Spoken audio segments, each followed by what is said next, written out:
How you doing, folks? It's Joe Value here for Cold Beer Sports on Thursday evening with 4 selections for tomorrow. We're gonna try this Yankee, and we might just do each way Acumm as well. So if the 4 of them clicked, it'd look pay for Christmas, wouldn't it? So just before I go into them, today, bit unlucky with that horse in Lingfield. If he had got his run, he would have won handy, but got blocked off at the wrong time. So that was unfortunate. But we got a few quid out each way on Loudest Whisper in the last race at Bellestown. I was hoping that there'd be more rain that fell.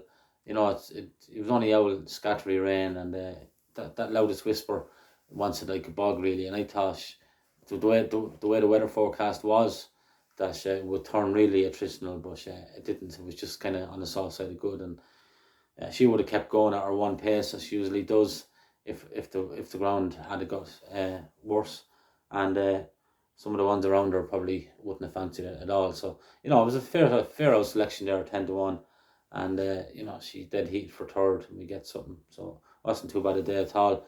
But tomorrow's the big one, and the time for cotton is over, as a friend of ours would say.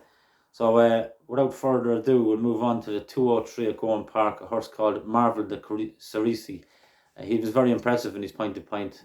His only point-to-point run for Pat Doyle.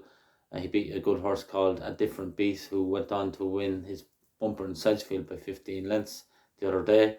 So that form is strong. His two main market rivals here, Vultan and Luke Short, they're off the flat, you know what I mean? And Gowran is, it's a real national hunt course, really, isn't it? It's a big galloping track, and, it takes a bit of getting, put it that way. And I thought, as well as Vultan ran last time, first time out over hurdles, he did get his own way up front. And I doubt very much that Darrow O'Keefe, who's riding this Marval De Cerisy, will give him that luxury tomorrow. So I presume Marval De Cerisy and Darrow will try and make it a good test, and stretch these lads off, these horses coming off the flat, stretch their stamina to the limit. And I think he should break them all right. And he's 9-4 there at the moment, and I think we'll throw him in there for the first one on the Yankee. Second selection then, the 440 at Hexham, a horse called Abington Park, trained by Alex Hayes. For Harry Bannister will be riding it. Landed a big gamble the last time, and I thought it was a very authoritative win. He got there very easily indeed, and the ears pricked. It was very easy for him, and he kind of dossed around in front. He only went up 6 pounds, and I think there's a lot more left in the locker. He's only a 6-year-old. He should keep improving away there. He's won over course and distance in Hexham, which is no bad thing, and I think he'll take plenty of beating, as I say, tomorrow as well. He's 11-4. I'm going to stick him down there as the second selection. Going on to the next one. I haven't wrote down a time here, but it's Good Time Johnny. It's after 4 o'clock, I think. One of the later races on the card at Gowran Park. Good Time Johnny is trained by Tony Martin, whose horses are running very well of late, and ridden by Peter Carberry, who's, he's a Carberry, so he knows how to ride horses, doesn't he? So, this lad was always well thought of. They ran him in the champion bumper at one stage. He runs off a mark tomorrow of 111. I backed him 2 runs ago in Sligo, and he took a murder and father of a fall, so he did.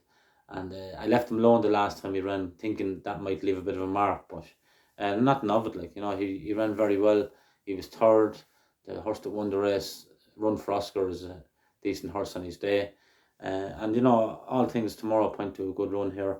Wouldn't want the ground going soft now, but I don't think it will. They were watering there yesterday, and they're just getting kind of isolated showers. Same as Bellestown. It won't be too bad a ground anyway. So Good Time Johnny, 7-2 there. We'll stick him in for the third selection of the Yankee. And the last one then, a horse I really like, done us a good turn. He was the last time is 6:45 at Dundalk, a horse by the name of Snaffles, trained by Joseph O'Brien. I went for him as a 6-point win in that selection the last time up and down Royal, and he bolted up like he was different gear.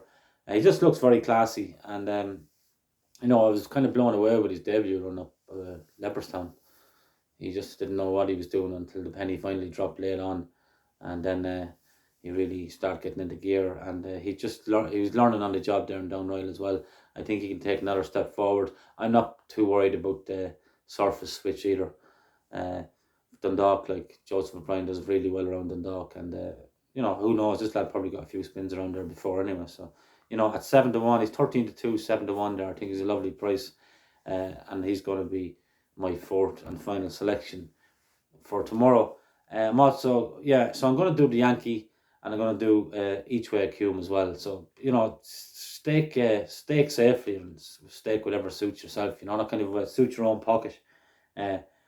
I'm going to get, well, I wouldn't say get stuck in, but I'm going to have a nice little go at it, because I fancy them all like fairly strong. I can't really see any of them on placing, so being unplaced. So I'm going to have a crack at them, and I'll call back tomorrow night, and we'll see how we got on. So I'm as confident as you can be in this game.